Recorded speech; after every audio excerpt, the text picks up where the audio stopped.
हिजबुल का आतंकी था रजिया का पति, और 2018 में सेना ने एनकाउंटर में उसका खात्मा किया था। मेरा नाम रजिया है।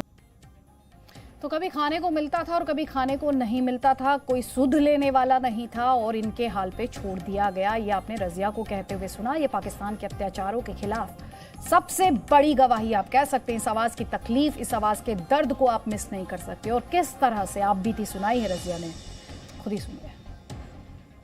बस यही कहूँगी कि ये जो है मुजाहिद लेके जाते हैं, फिर वहाँ पे शादियाँ, इनको कोई ख्याल नहीं होता, जिंदगी बर्बाद होती है। हमने जो हालात गुजारे हैं, मैंने जो हालात गुजारे हैं, यकीन जाने में रातों को जाग जाग के गुजारती थी कि सुबह मैं किधर जाऊंगी, कैसे क्या करूंगी। सोती में बिल्कुल भी नहीं थी, नींदें तो बिल्कुल जैसे थी ही नहीं, हमें सुकून तो बिल्कुल था ही नहीं। बच्चों के सुकून के लिए कभी दिन में किधर भटकते, कभी किधर कभी किधर। इनकी हर जरूरत कभी पूरी होती थी, कभी नहीं होती थी। कुछ ईदें ऐसी गुजरी हैं जिन पे इन्होंने कपड़े पहने, जिन पे नहीं पहने। बहुत मुश्किल हालात से हम गुजरे हैं। तो खाने को नहीं था, शरीर ढकने को कपड़े नहीं थे, किस तरह की बेबसी थी, किस तरह का दर्द था।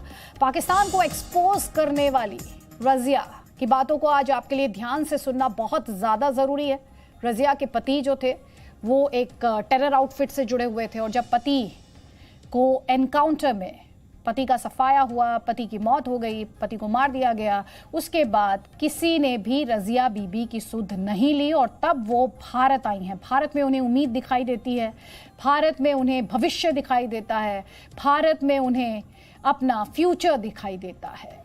मेरे सहयोगी कृष्ण मोहन मिश्रा और इन्फॉर्मेशन के साथ। कृष्ण मोहन मिश्रा, जब ये खबर हम अपने दर्शकों को दिखा रहे हैं, रजिया बीबी की आप बीती हम सुना रहे हैं, तो एक बड़ा फर्क दिखाई देता है। एक तरफ पीओके में रहने वाली रजिया बीबी, जिनके पति जो कहती हैं कि मेरे पति को बरगला कर आतंकी संगठन में ज्वाइन कराया गया, और जब उसका सफाया कर दिया गया इंडियन फोर्सेस द्वारा तो उसके बाद किसी ने पूछा नहीं। और वही महिला भारत आती है और भारत में उम्मीद देखती है। बिल्कुल सही अदिति, इस तरह की चीजें अक्सर इससे पहले भी देखने को मिली हैं, लेकिन ये वीडियो की एक गवाही है जो कि बहुत महत्वपूर्ण है। पाकिस्तान में, खासतौर पर पाकिस्तान ऑक्यूपाइड कश्मीर में जो वहाँ के निवासी हैं, वो इससे पहले भी कई बार ये बातें कह चुके हैं कि दरअसल भारत में स्वर्ग है और वो नरक में रह रहे हैं। पाकिस्तान में आईएसआई और पाकिस्तानी सेना अक्सर खासतौर पर गरीब और बेरोजगार लड़कों को जिहाद का झांसा देकर, पैसे का लालच देकर, या कई बार उनको नशे का आदी बनाकर आतंकी बनाती है, हल्की सी ट्रेनिंग देती है और हथियार पकड़ाकर भारतीय सेना में धकेल देती है, जहां वो यकीनी तौर पर कुछ दिनों बाद या फौरन ही मारे जाते हैं। और उनके परिवार वालों को न पैसा मिलता है और न ही कोई दूसरी सुविधा दी जाती है जिसका वादा किया गया होता है। और दरअसल उस समय भ्रम टूटना या जो उनको सपने दिखाए गए थे उसका टूटना बहुत दर्दनाक होता है। इस तरह की बातें पहले भी कई बार सुनी गई हैं, लेकिन ये एक वीडियो है जो कि सामने नजर आ रहा है, और जाहिर सी बात है कि ये पूरे कश्मीर के उन लोगों के लिए भी संदेश है जो अभी भी पाकिस्तान के बहकावे में आ रहे हैं। अदिति, ये जो आपने लास्ट लाइन अभी कही, ये अपने आप में बहुत इम्पॉर्टेंट पार्ट है, जो क्योंकि जब ये वीडियो आप देख रहे हैं, इस वीडियो को आप सुन रहे हैं, तो रजिया बीबी का जो दर्द है, जो तकलीफ है, जो बेबसी है, वो साफ तौर पर महसूस की जा सकती है। वो कहती हैं कि ईद पर पहनने के लिए कपड़े नहीं होते थे, खाने के लिए कभी मिलता था, कभी खाने के लिए नहीं मिलता था। तो जिन्हें बरगलाने की कोशिश सीमा पार से की जाती है, उनके लिए यहाँ पर बहुत बड़ा मैसेज और साथ ही चेतावनी भी है।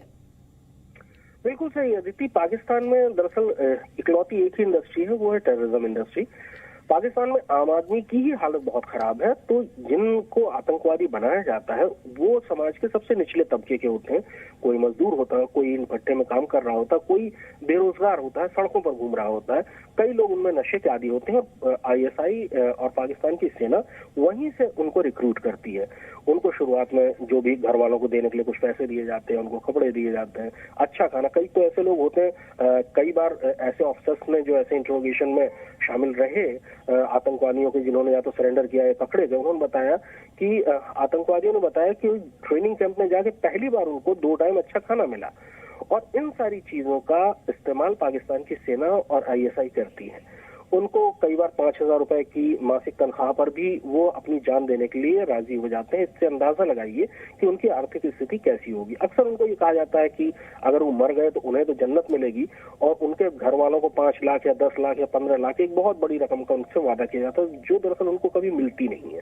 और कि जब तक तुम काम करोगे तुमको 5,000, 10,000, 15,000, 20,000 रुपए महीने मिलेंगे, अच्छे कपड़े मिलेंगे। अक्सर उनको नशे का लालच दिया जाता है कि तुमको उम्दा किस्म की अफीम मिलेगी, हेरोइन मिलेगी, और जिहाद का जो सवाब है वो अलग से। और इसी झांसे में लोग आते हैं, खासतौर पर युवा लड़के आते हैं।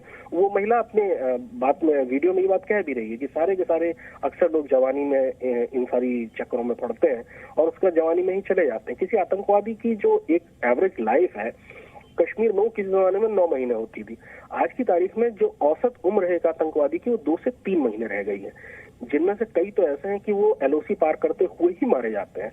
अगर अंदर आ गए तो वो कुछ हफ्तों या कुछ महीनों में मार डाले जाते हैं भारतीय सुरक्षा बलों के हाथों, और उस समय वो मारे जाते हैं, उनके परिवार वालों के सपने टूटते हैं। इस वीडियो में दरअसल यही संदेश है।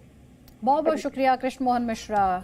रजिया बीबी इस वीडियो में साफ ये बताते हुए कि उनके पति की मौत के बाद किसी ने पूछा नहीं। पाकिस्तान में बेबसी में भूख के साथ और कपड़े तक नसीब नहीं हो पाते थे। अपनी तकलीफ बयां करते हुए भी आपने रजिया बीबी को सुना। हम जल्द लौट रहे हैं, आप रहिए हमारे साथ।